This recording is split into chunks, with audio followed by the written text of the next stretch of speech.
hindi ba magkasama kayo? Sabi niya magkikita daw kayo. Wala naman kami usapan na gano'n, Nagsisinungaling na yung anak mo. Yeah, I want you to have it. May kutob ako kung sino ang kasama ni Lina. Sino po? Malakas ang kutob ko na si Roxanne na naman ang kasama ni Lina. Prince? Saan mo nakuha yan? Binigay ko yan kay Lira. Kay Angeline mo yan ah. Bakit niyo mo binigay? Kaya ako nga binigay dahil wala na si Angeline.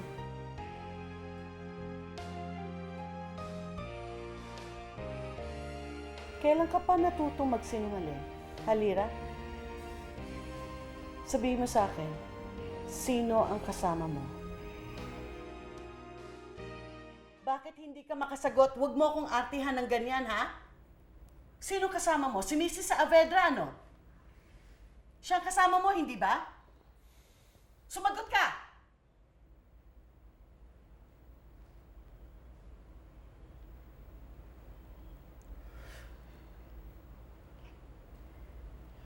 Sorry ho kung nagsinungaling po ako sa inyo, Nay. Nahihiya po kasi ako na pinatayan niyo po siya ng phone kagabi. Malaki ho ang utang na loob natin sa kanya. Kaya hindi ko po alam kung bakit gusto niyong iwasan ko siya.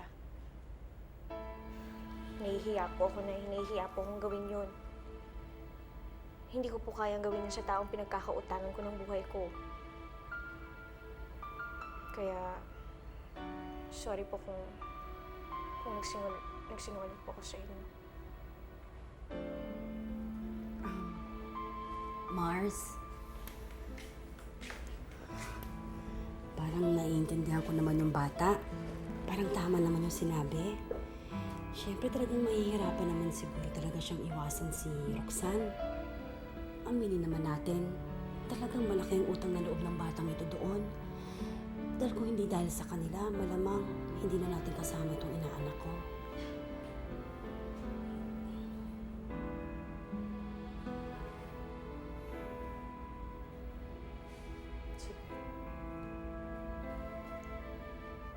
Pasensya ka na.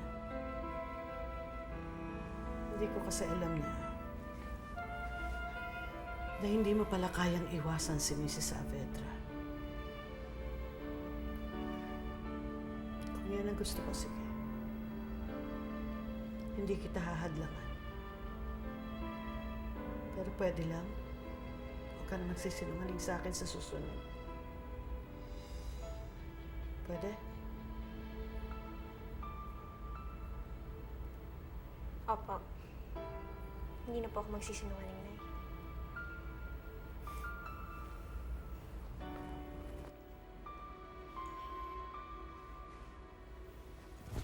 Alam mo, bestie, kahit pala nagsisinungaling ka, maganda ka pa rin, no?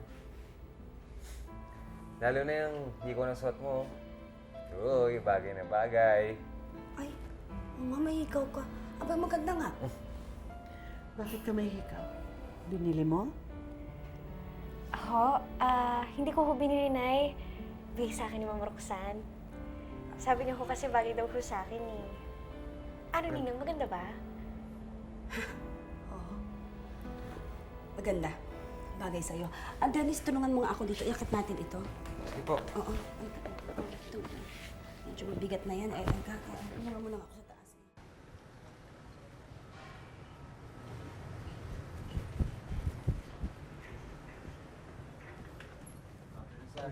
Uy, ang aga mo. Sarado pa kami. Ano meron? Nakita ko ulit si Lira. Oh, sinungitan mo ulit. Suot niya yung hikaw ni Angeline. Naalala ko tuloy yung girlfriend ko. Teka, paano napunta sa kanya yung hikaw ng girlfriend mo?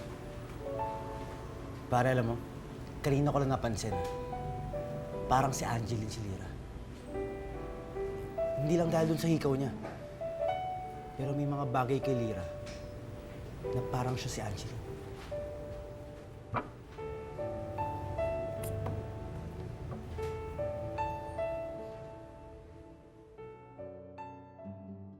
Maggie, tignan mo to, oh.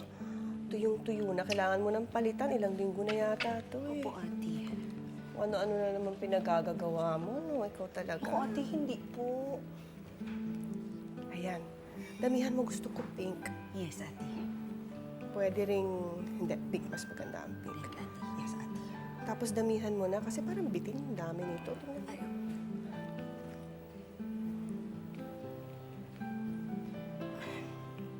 Ate, si Kuya, oh. Ayan! Diyan ka na pala eh. Kanina ka pa ba?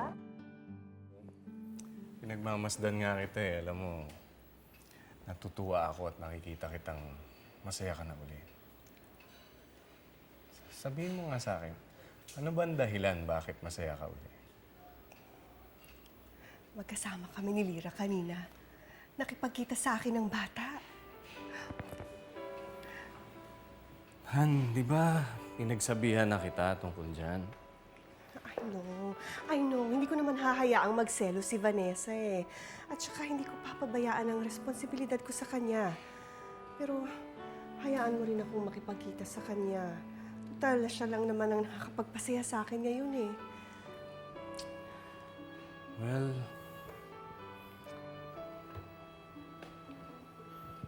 okay. Sige. Basta ba naasikaso mo pa rin si Vanessa eh? Ang mahalaga sa akin, makikita kitang masaya ka na ulit. Ang importante. Thank you, Ate.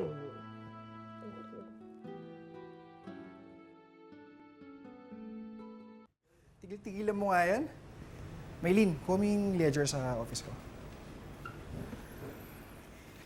Di ba kailan lang galit na galit ka kay Lira? Tapos ngayon, iba na yung tingin mo. Alam mo, parang hindi ko mapaliwanag eh. Basta kanina, para talaga siyang si Angeline. Teka lang, di ba sabi mo, ikaw na may sabi, hindi siya si Angeline. Suot niya lang yung hikaw niya, kaya akala mo siya si Angeline. Tigil-tigilan mo na yan, dahil pag yan tinuloy-tuloy mo, sa mental ang bagsak mo.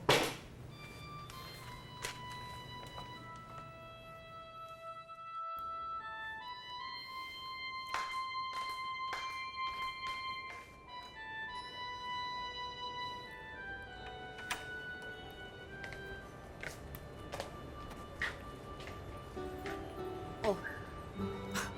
Ano namang ina-emote-emote mo dyan? Bakit hindi ka pa matulog? Maaga pa pasok mo bukas. Hindi pa ako inaantok. Nahihirapan ako makatulog. Bakit na naman? Nakita mo yun? Bakit niya binilhan ng hikaw si Lira? Ano yun? Binibili niya ang anak ko sa pamamagitan ng pagreregalo?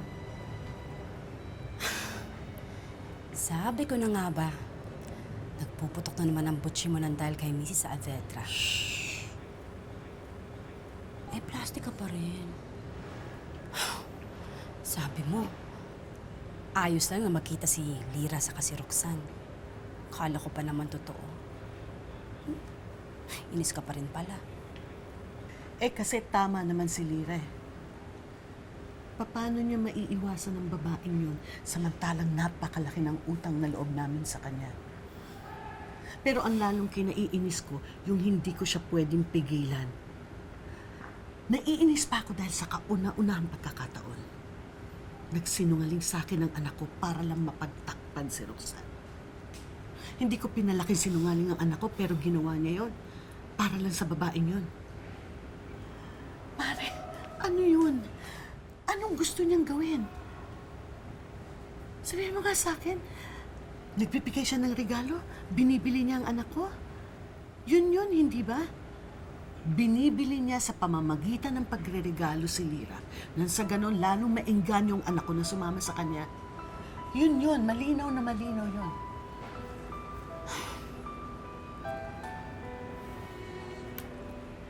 Nagsiselos ka lang. Mars, alam mo, imbis na magalit ka o mainis ka, sa totoo lang, dapat nga natutuwa ka eh. Kasi anak mo rin naman ang makikinabang. Diba? Tama na yan, tama na. Para ka ng bata. Tulog ka na nga. Teka na. Sumunod ka na, ha? Halika na.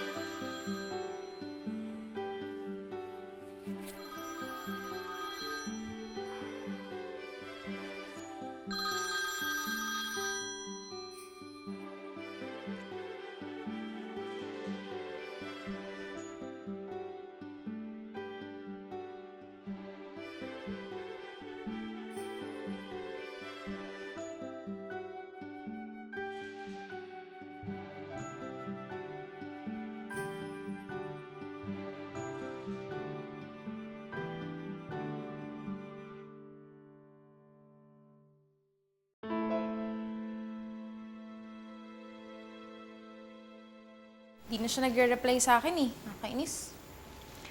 Akala ko ba magiging boyfriend mo na si Prince within a month? Mukhang mabibigo ka ata. Ay, ma. Julia, dito pa pala kayo. Eh, kasi ma, din na lang yung kotse ng driver eh. Pinapaayos yung brake pads. Hintayin na lang namin. Malilate kayo niyan. Ang gawin mo, i-text mo si Manong, tapos sabihin mo sa kanya, ihatid yung kotse mo sa eskwela. Ako na lang maghahatid sa'yo. Talaga? Hatid niyo kami? Yeah. May pupuntahan din naman ako, so... Let's go. Let's go. Pasensya ka na, Ate Seni, ha? Kailangan ko na talaga umalis. Hindi, okay lang yun. Walang problema. Sige na, baka malate ka pa. Oo nga, sige, babawi ako sa'yo. Bye. 400. Red, so Ay, naku, tanda ka birthday ka na. Yan. Damit. O, yung bag na yan, maganda yan. Imported yan. Uy, ito regalo mo sa jowa. Musa? Ano, kumusta na? Saan yung ginagawa niyo dyan? Andiyan si Ma'am, dali. Nakakaya, doon kayo sa pantry. Tanda ka naman, baka naswerte na bahay dito. Oo nga, to. Seni, kumusta ka na? Na-miss kita. Oh, buti naman. Uy, nabalitaan ko na ospital daw yung anak mo, pero nakalabas na daw. Totoo? Oo, sa awa naman ng Diyos, okay na si Lira.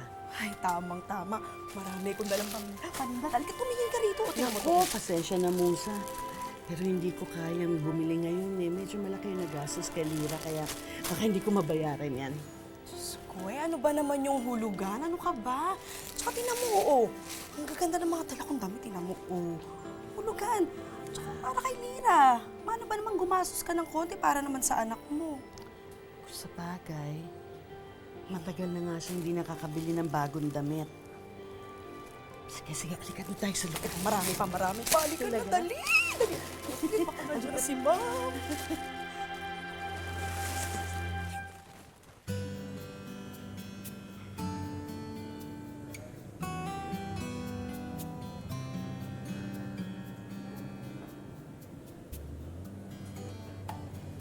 Uy, Sir Pogi, magandang gabi po. Kumusta po? Okay lang. Sid, tatlong sana ako eh. Sipo. Si Lira. Kilala mo ba yun? Yung nursing student na inatake dati? Yes, sir. Naalala ko po. Kausap niyo po yung kahapon, di ba? Yun nga. Dumaan ba siya dito ngayon? Ay, hindi po, sir eh. Bakit po naitanong? Wala naman. Pero may chance pa kaya na dumating siya ngayon dito? Malamang hindi na po eh. Kasi kadalasan po pupunta yan dito, may araw pa. E ngayon pong gabi na, malamang hindi na po siya makakapunta. Sige. Sige po, sir. Baka meron po kayong order eh. Okay na. Sige po, sir. Gagawin pa po.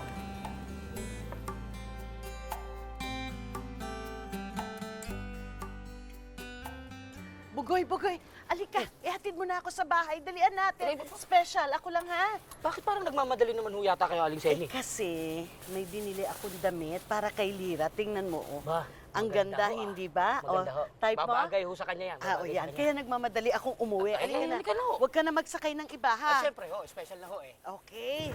Thank you.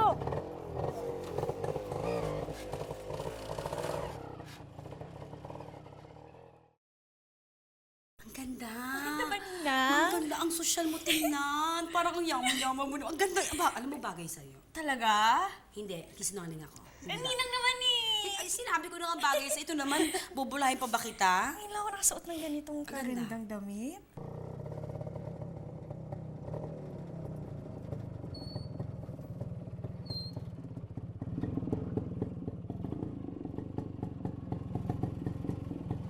Salamat po, Aling Seni. Ako, sana ako magustuhan nga ng anak niyo yung damit na binili niyo. Salamat, Bugoy. Sige. Sige po. Bukas, ha? Apo.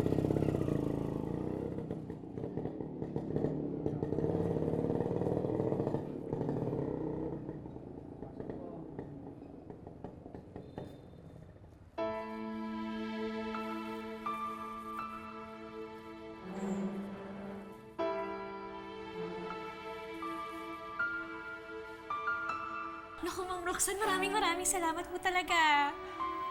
Salamat po. Ano, Ninang? Ito bagay ba to sa akin? Oo, maganda bagay sa'yo. Yeah, Saka maganda yung kulay, no? Gusto mo ba itong kulay na to? Pero, tama na naman yung haba, no? Ganyan ba ang gusto mo? Sakto lang. Okay naman. Saka ito sapatos ko matibay. Gusto mo naman. Ay, Nay! Naku, mabuti nandito na kayo, Nay. Alam niyo ba, si Ma'am Roxanne, binilhan ako ng mga sapatos, ng mga damit, saka ng mga kung ano-ano. Salamat po, Ma'am Roxanne.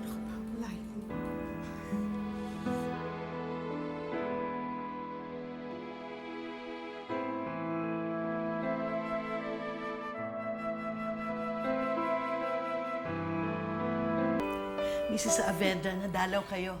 At ang dami-dami niyo pang dalang regalo para sa anak ko. Mars, sinabi ko nga sa kanya, sa susunod na dadalaw po kayo, huwag na siya magdala ng mga regalo kasi nakakahiya. Huwag kayong mahiya sa akin. It's nothing. Basta, masaya si Lira. Masaya na rin ako. Are you happy, Iha? Siyempre, Ma'am Roxanne. Masaya-masaya po talaga ako. Kaya, salamat po sa mga damit at sa mga sapatos niyo. Bakit? Maganda, no? Ay, Nay, alam mo ba, ang dami pa. Ito na yo, isa pang dress. Ano, Nay, tingin mo ba bagay sa akin? Maganda, no? Oo. Bagay na bagay sa'yo. Ma'am Roxanne, okay lang ba? Tingin mo kasya sa akin to.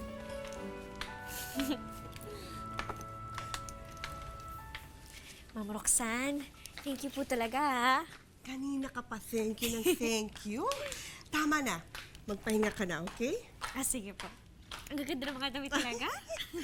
Sige. Good night. Good night. Ganda. Tulog ka na. Bye. Ingat po kayo. Ikaw din.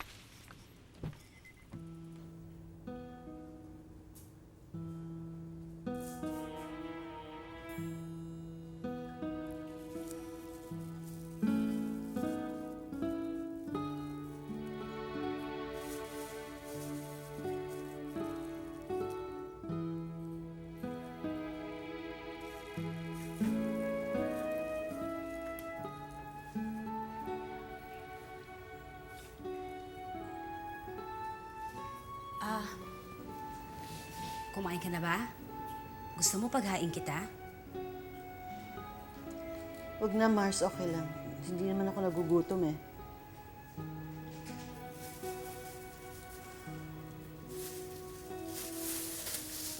Sa'yo na lang, oh. Sa akin to? Oo. Oh, nakakagulat ka, natatouch naman ako. Talaga nag-abala ka pa para sa akin. Minsan talaga naiisip ko talagang mahal na mahal mo. Parang maliit. Parang di naman kasya sa akin to. Ay. Dito para sa akin. Para to kay Lira, no?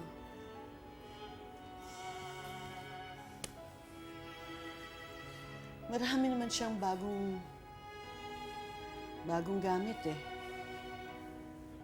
Mga mamahalin at saka magaganda. Yan, mumurahin lang yan eh. Kaya sa'yo na lang.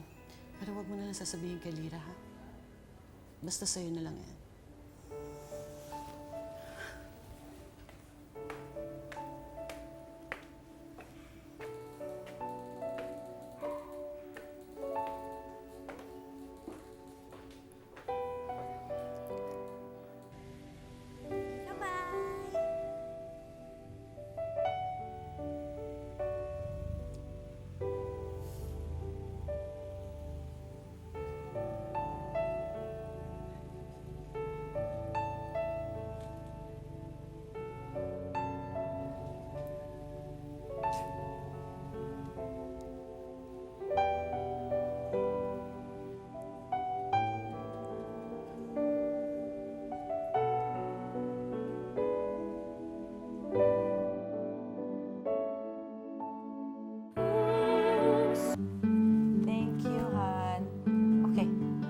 See you tomorrow.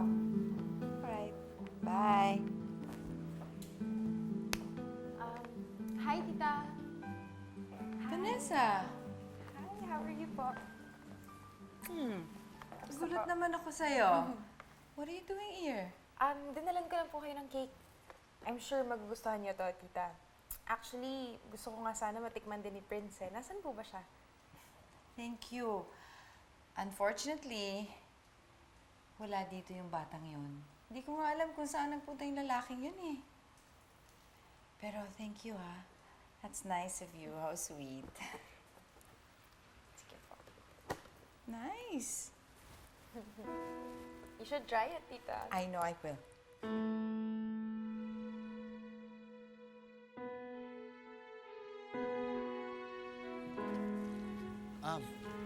Excuse me. Prince?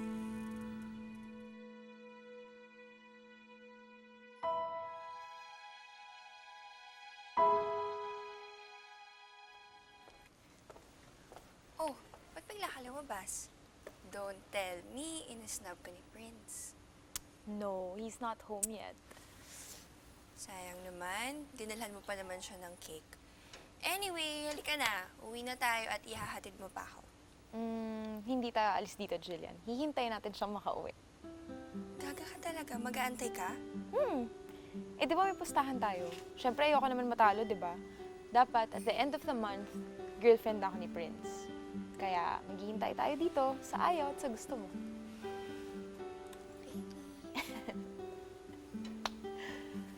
Anong ginagawa mo dito?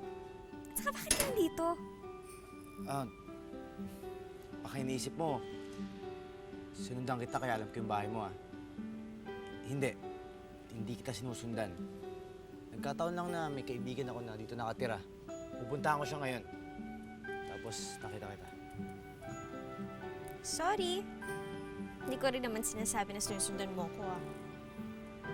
Hindi naman yun yung ibig kong sabihin. Okay?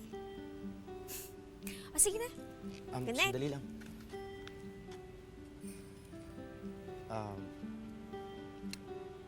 Alam kong hindi ako naging mabait sa'yo. Kaya, sorry. Sorry kung naging salbaya ako sa'yo. Naiintindihan ko naman eh. Broken-hearted ka. Saka, namatayan ka ng girlfriend. Kaya, huwag ka mag-sorry sa akin.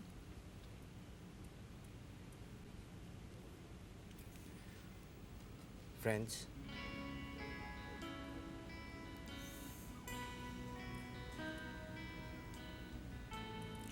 Friends!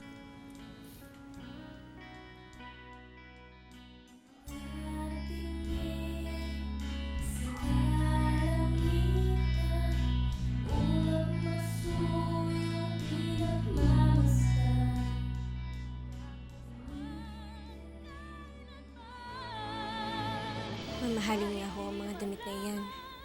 Pero iba pa rin ho ang damit na galing sa inyo, Nay. Masaya mo ako ng sobra-sobra.